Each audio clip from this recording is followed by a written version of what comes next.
It's time for the Douglas Coleman Show.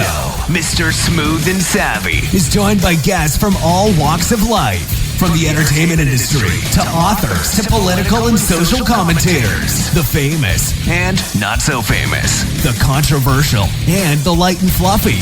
We have it all. Now, here's Douglas Coleman.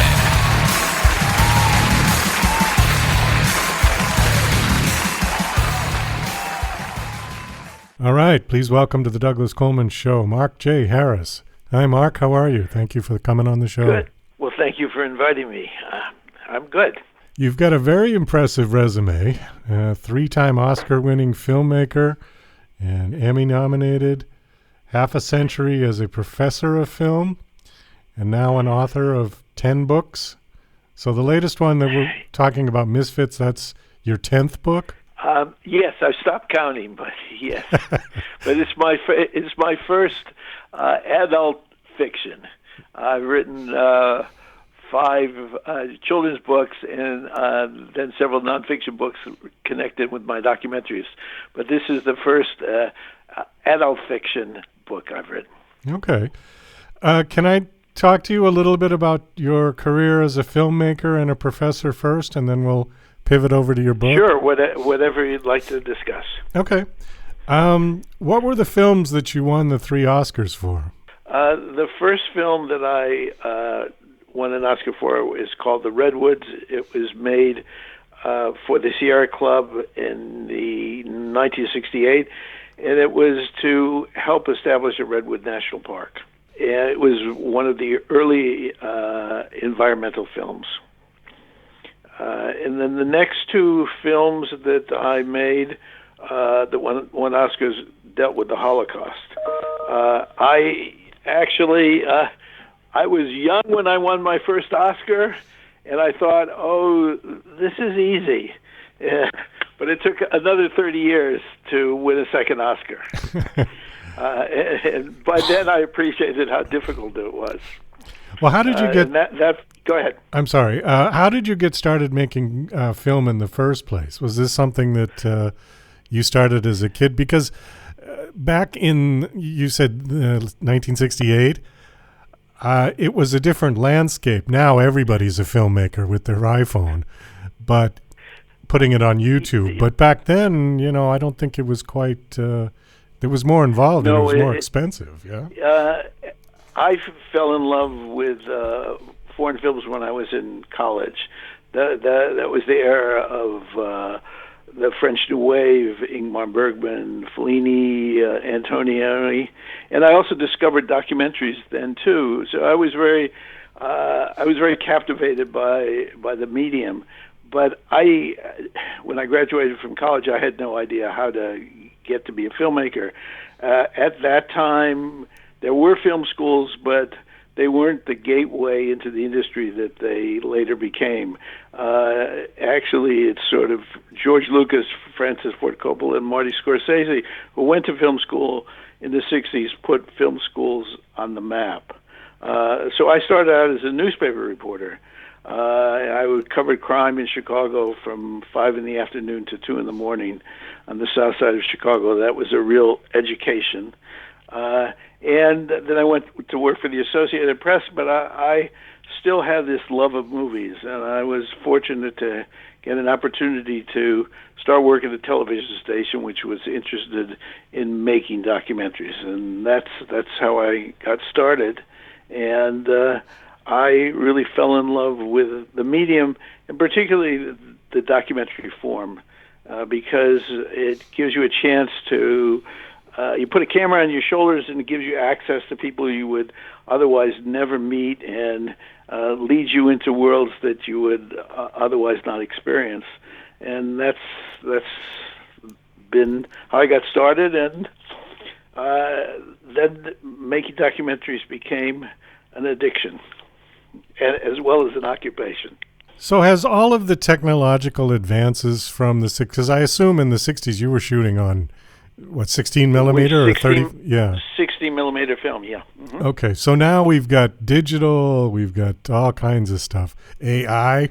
Has the technological advances in film making created an environment that makes it any easier to make a good film? Or is it still the same sort of process to make a good film? It's just you've got different equipment to do it with. I think that telling a good story is still the crux of making a documentary. Digital has made it much cheaper in some respects but the film discipline helped me as a documentary filmmaker because you could shoot 400-foot rolls of film. You knew exactly how much it cost, and it was expensive. Now with video, there's no cost to shooting hours and hours except in the editing room. So people shoot, they don't have the same kind of discipline making films that they did when we shot on 60 millimeter, because now you just turn the camera on and you keep it on as long as you want to, but that extends the editing time because now people come into the editing room with 200 hours of footage or sometimes more. Because I started on film, I think I'm a more disciplined filmmaker, and that's what I try to teach my students at USC. So it has, in many ways, democratized the medium. People are shooting films now on their cell phones, and they're very high quality. I just came back from a workshop in Prague for Eastern Europe and Central European documentary filmmakers. And one of the films I saw there from Belarus, which was shot really clandestinely, was shot on an iPhone, and it was very, very striking. I mean, the quality was terrific, and the film couldn't have been shot any other way because this person was a dissident. Well, I agree with you. I think that there was more of a discipline with film because you were much more careful what you shot, and you wanted to get it in the first take. Where video, it doesn't make any difference at all. No, I think that's true. But on the other hand, you can say, I mean, more people make films, but the documentary genre is right now, I think, experiencing a renaissance. The qualities of the documentary that we're seeing, not just in the United States but globally, are real. The quality is really very high, and people are using all kinds of different techniques. They're using animation, they're using sound design, and they're mixing cell phone footage with archival footage with the high definition video that they shoot. So it's a very rich time aesthetically for documentaries. You know, a lot of films are made, and it's always the case that there are few memorable ones and many that are not as good, but they are often, even if they're not very artistic, the documentary form documents what's happening around the world. They're documentaries are on the kind of front lines. Let me ask you one more question about film, and then we'll pivot over to your book. Sure. So it says nearly half a century as a professor of film. Is there one thing that you see with your new students perhaps over and over again in your career that would be the mistake that all the newbies make, or a lot of them make? Was there any one particular thing that you can remember that might stand out? I think, over the years that I found that students who are willing to listen and learn how to process feedback are the ones that are going to be the most successful. The students who find it difficult to hear criticism of their work are the ones who are less likely to succeed. No, this is the way I want to do it. This is the right way to do it. I know. even as a professional filmmaker, as somebody who's made films for over 50 years, I always screen my films at rough cut to see what the reaction of other people are. I assemble a group of people whose judgment I respect. It's really important to understand how the audience is experiencing the film that you're making, because often they experience it in a different way than you intended, and it's really important to pay attention to how they're receiving it. And students who dismiss the opinions of others very quickly are less likely to turn out to be good filmmakers. So much of film is really trial and error that it's really important to get a reaction from audiences to see if you're communicating what you really think you're communicating. So then at some point you decided to start writing. Why? Why did you decide to start writing? I've always written, and books are different than movies. When I was writing my children's books, I remember speaking at a class, and a young girl, I think she was about 12, came up to me afterwards. She said, "I don't get it." She said, "You make movies, and why are you writing books?" She said, "Movies are like flying in an airplane. Books are like riding in a train." And I said, "Well, maybe books are at a slower pace." I said, "But you see more from a train window than you do from a plane window." And I think, for me, some of the stories that I've written were a way of expressing things that I was unable to do in film. In film, you understand what characters think and feel mainly through their actions, by seeing their behavior and what they do. In writing fiction, you get more inside their heads. And so that's one thing that appealed to me about writing fiction. And also, I started.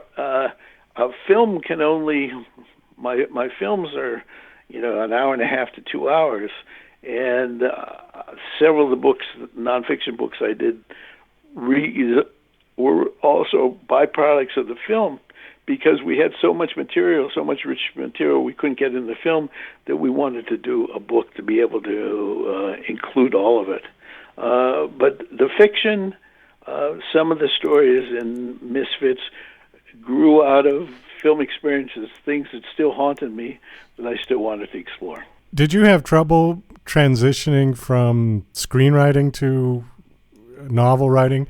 The other way around, I've had a lot of people say it was difficult because you had to condense. It was sort of the economy of words to write a screenplay. But going the other way, it seems like it would be easier. I don't know. It's a different process. When you're writing a screenplay, language is less important. What's important are the images. In books, language, I pay much more attention to my language when I'm writing a short story or fiction. The words count, and the precision of the words leads you to new perceptions. So I really I think much more care with the language in my fiction than I do in screenwriting, because in screenwriting you really rely so much on what it is you're seeing. Okay, all right, that's well said. So give us a little bit of a synopsis. We've got about 4 minutes of Misfits. Tell us a little about this. Okay, Misfits is a book that set mainly in Los Angeles. It's about fraud encounters between people of different generations, different ethnicities, different ages, different socioeconomic backgrounds, and they're all. Most of the characters are, in some ways, adrift, alienated from their society, feeling powerless, and looking for connection. and these are unlikely encounters, but out of them out of this collision of people comes, I think, interesting results. And it's really about sort of resilience. But I think people are in our polarized world right now are not only looking for connection, they're looking for meaning. And a lot of the stories are about that. And they deal with the pressing issues that we're facing today: climate change, inequality, poverty, racism, prejudice, loss. So all the stories really connect to the kind of social political themes that I dealt with in my documentaries. But they're enacted through personal encounters of different people. I hope there's some humor in it, and I also hope there's some hope. Has the book been released? It is. The book has been released, and you can get it on Amazon, Barnes & Noble, and you can order it from your bookstores. Okay. Last question, and then we got to wind this down. Do you have a website that you want to give out? Yes, I do. It's markjharriswrites.com.